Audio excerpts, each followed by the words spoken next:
প্রত্যেকটা মানুষের জীবনে কিছু না কিছু গল্প থাকে, তবে এক একজনের গল্প এক এক রকম। এই পৃথিবীতে কেউই আপন নয়, তবে বিশ্বাস না হলে একটু আড়াল হয়ে দেখুন, কেউ খোঁজ নিবে না। এই ছোট্ট জীবনে অনেক কিছুই শিখলাম, ধৈর্য ধরা শিখলাম, মানিয়ে নেওয়াও শিখলাম, নিজেকে সান্ত্বনা দেওয়াও শিখলাম। শুধু শিখতে পারলাম না মিথ্যা অভিনয় করে মানুষের মন জোগাতে। সো হ্যালো এভরিওয়ান, আসসালামু আলাইকুম।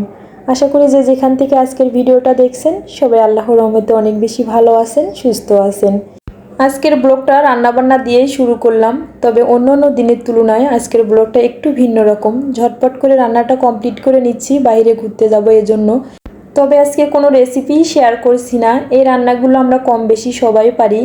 এই ভিডিও ক্লিপসগুলো বেশ কয়েকদিন আগের, বাসায় মেহমান ছিল, এজন্য ঝটপট করে রান্নাটা কমপ্লিট করে সবাই মিলে আমরা এখন ঘুরতে যাব।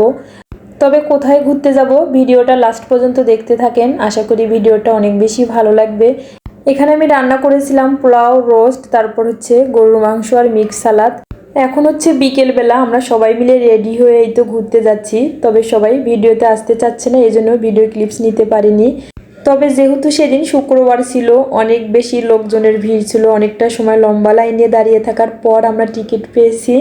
ও আচ্ছা, আপনাদেরকে তো বলাই হয়নি যে আমরা কোথায় ঘুরতে এসেছি। হ্যাঁ, আমরা আহসান মঞ্জিলে ঘুরতে এসেছি। কে কে আহসান মঞ্জিলে ঘুরতে এসেছিলেন অবশ্যই কিন্তু একটা কমেন্ট করে জানাবেন।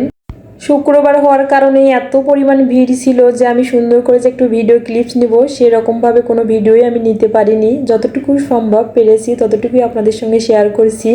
যারা এখন পর্যন্ত আমার এই ভিডিওটি ধৈর্য সহকারে দেখছেন অথবা শুনছেন কিন্তু লাইক দিতে ভুলে গিয়েছেন, প্লিজ আমার ভিডিওটিতে একটা লাইক দিয়ে সম্পূর্ণ ভিডিওটি দেখার অনুরোধ রইল। যারা লাইফস্টাইল ব্লগগুলো দেখতে পছন্দ করেন কিংবা ভালোবাসেন, যদি আজকের ভিডিওটা কোনো অংশে একটু ভালো লেগে যায় তাহলে প্লিজ আমার পেজটিতে একটা ফলো দিয়ে পাশেই থাকবেন। যারা অলরেডি আমার পেজটিতে ফলো দিয়েছেন তাদেরকে অসংখ্য ধন্যবাদ। আমরা আহসান মঞ্জিলের ভিতর থেকে বের হওয়ার পর দেখেন মাঠে কি সুন্দর ঘাস। আমি একটু ভিডিও ক্লিপস নিচ্ছিলাম রিলস ভিডিওর জন্য। তবে বিকেলবেলাটা অনেক বেশি ভালো লাগছিল।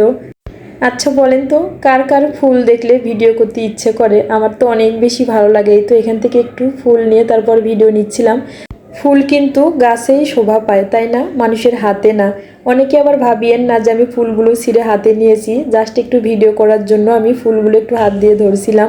তবে অনেকেই এখান থেকে ফুলগুলো ছিঁড়ে ভিডিও নিচ্ছিল। আমার এই বিষয়টা দেখে অনেক বেশি খারাপ লাগছিল। প্রায় সন্ধ্যা নেমে এসেছে, এখন বাসায় চলে যাব। তবে এখানকার ভিউটা এত বেশি সুন্দর ছিল, পিকচারগুলো অনেক সুন্দর আসছিল। আহসান মঞ্জিলের পাশে যেহেতু সদরঘাট, তাই তো একটু টিকিট করে একটু ঘুরে আসলাম। রাতের বেলা কখনোই সদরঘাটে আসা হয়নি, তবে রাতের বেলায় ভিউটা অনেক বেশি সুন্দর। তাহলে আজকে এই পর্যন্ত, নেক্সট একটা সুন্দর ব্লগে আবার আপনাদের সঙ্গে দেখা হয়ে যাবে। সে পর্যন্ত সবাই ভালো থাকবেন, সুস্থ থাকবেন, আমাদের জন্য দোয়া রাখবেন। আপনাদের সবার প্রতি শ্রদ্ধা এবং ভালোবাসা রইল। আল্লাহ হাফেজ, আসসালামু আলাইকুম।